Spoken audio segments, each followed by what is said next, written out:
Pour le dernier mois de RVL, retrouvez chaque jour un portrait de bénévoles, animateurs, animatrices, en bref, ceux qui font de RVL la radio que vous écoutez depuis 1982. Le matin, midi et soir, plongez dans les souvenirs et les anecdotes de ceux qui ont bien voulu se prêter au jeu de l'interview.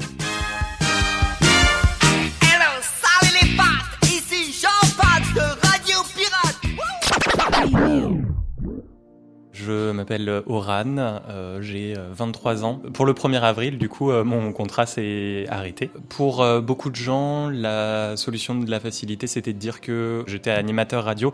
C'est vrai, en soi, je faisais beaucoup d'animation, c'était le principe du truc, mais il y avait aussi dans tout ça du montage, il y avait peut-être des préparations d'interviews et aller rencontrer des gens, discuter, regarder les nouveautés, les apporter à la radio. Peut-être un peu de logistique, j'étais aussi très à cheval sur le ménage ici. Mine de rien, il y avait quand même pas mal de titres qu'on pensait avoir, on pensait des années 70 ou des années 80 et j'en parlais à Cyril, du coup, le chef d'antenne, et il me disait « Oh quoi, on l'a pas, comment ça ?» Et bon, finalement, on a fini par les avoir en les récupérant et Puis après, pour pouvoir les diffuser à l'antenne, des nouveautés, j'étais assez à cheval sur ce qui passait. Donc souvent, c'était des sons qui étaient trending sur les réseaux sociaux, mais pas que. Il y en avait qui étaient moins utilisés, parfois un peu plus niche, ou même carrément à d'autres moments, des albums entiers que je pouvais passer, ou faire découvrir aussi d'autres styles de musique, du métal symphonique. Je crois que c'est le plus gros apport que j'ai fait à RVL, c'était le métal symphonique. Je fais partie d'une association à la fac du Havre, une association LGBT, et Clémence, elle aussi, bénévole du coup ici. Et un jour, elle a dit « Oh, j'aimerais bien faire une interview en fait de cette association ». À l'époque, j'étais secrétaire. Et du coup, Clem nous a amenés ici pour la première fois en février du coup 2024. Et on a du coup discuté.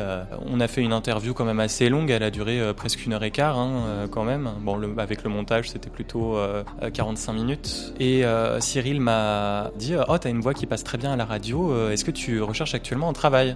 Je lui ai dit « Bah oui, en fait, carrément. » Et puis il m'a fait « Oh, tiens, contacte cette personne. » Et de fil en aiguille, en passant par la mission locale, en m'inscrivant même à la mission locale, du coup, j'ai eu un contrat à RVL. Et voilà. Et ça, c'était il y a plus d'1 an.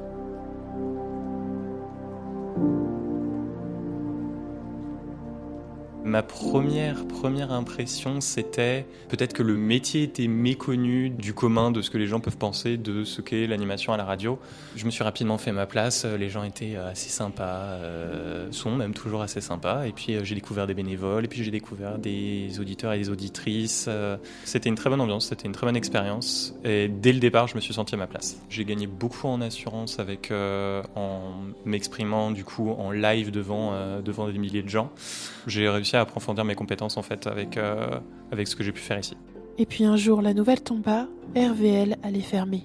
J'en discutais beaucoup avec Cyril déjà bien des mois avant. On en parlait déjà en novembre que ça commençait à être la merde. Mais on n'était pas encore exactement certain. Et je voulais pas, mais j'avais dit si à cette date-là, l'année prochaine, RVL existe encore, c'était un miracle.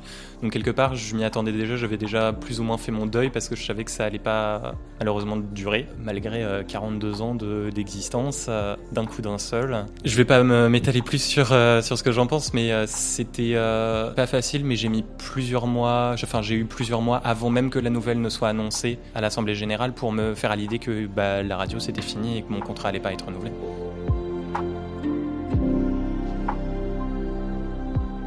Je suis quasiment sûr qu'il y a des esprits qui habitent le matériel ici, et quand ils ont pas envie, ils ont pas envie. Je me souviens particulièrement du moment où on a eu un problème d'antenne, et juste pour le fun, j'avais caressé le truc, je lui dis allez vas-y tu peux le faire, et le truc s'était remis à fonctionner temporairement. Bon, je sais que c'était qu'une coïncidence, mais ça m'a beaucoup fait rire. RVL restera à jamais dans mon cœur comme une vraie première expérience professionnelle, et même si RVL s'arrête, dans nos esprits elle continue et dans nos cœurs pour toujours. Merci RVL.